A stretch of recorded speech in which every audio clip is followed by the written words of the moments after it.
என்கிறதை என்பதை உணர்த்துவதற்காக தான் இந்த மாபெரும் போராட்டமானது இந்த திடலிலே நடைபெற்றுக் கொண்டிருக்கிறது என்பதை இந்த நேரத்திலே அரசாங்கம் உணர்ந்திருக்கும் என்பதில் யாருக்கும் ஐயம் இருக்க வாய்ப்பே கிடையாது.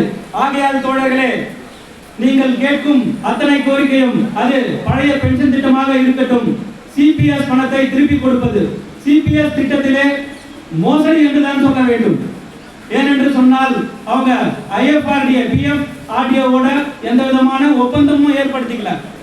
அதே வேளையில பாத்தீங்கன்னா நம்ம கிட்ட பிடித்தம் செய்யற அந்த தொகையும் முழுமையா எந்த இடத்துலயும் செலுத்தவும் கிடையாது. நம்மகிட்ட வர பணம் மட்டும் வருது, ரிட்டையர்ட் ஆகவங்க பாண்டு கொடுத்து அனுப்பிட்டே இருக்காங்க. இதுலயும் உங்களுடைய நிலையை கொஞ்சம் பார்த்தோன்னா ரொம்ப ஒரு பரிதாபமா தான் இருக்கு. உண்மையிலேயே உங்கள்கிட்ட பிடிச்ச அந்த பணத்தை திருப்பியும் கொடுக்க மாட்டேங்கிறாங்க. அதனுடைய அந்த பணம் பிடிச்சதுல என்ன அப்ரிசியேஷன் உங்களுக்கு இருக்கு அப்படின்னு கூட தெரியல.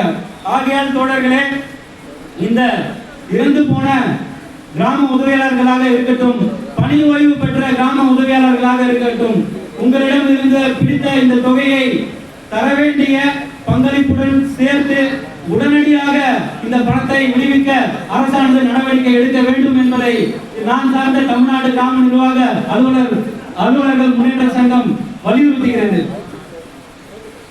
மேலும் இந்த நேரத்தின் அருமை கருதி உங்களுடைய அனைத்து கோரிக்கைகளும் வெகு சீக்கிரத்தில் வெற்றி பெற வேண்டும் என்று வாழ்த்தி, உங்களுடைய கோரிக்கை முழுமையாக நிறைவேறும் வரை நான் சார்ந்த தமிழ்நாடு கிராம நிர்வாக அலுவலர்கள் முன்னேற்ற சங்கமானது உங்களுக்கு தோளோடு தோள் நின்று என்றும் துணை நிற்கும் என்பதை இந்த இடத்திலே பதிய வைத்துக் கொண்டு, எனக்கு அடுத்தபடியாக விழா பேருரை ஆற்ற உள்ள விழா முடித்து வைத்து பேருரை ஆற்ற உள்ள ஐயா முருகையன் அவர்களை வரவேற்று எனக்கு இந்த நல்ல வாய்ப்பு அளித்த நல்லுள்ளங்களுக்கும் நன்றியை தெரிவித்துக் கொண்டு விடைபெறுகிறேன்.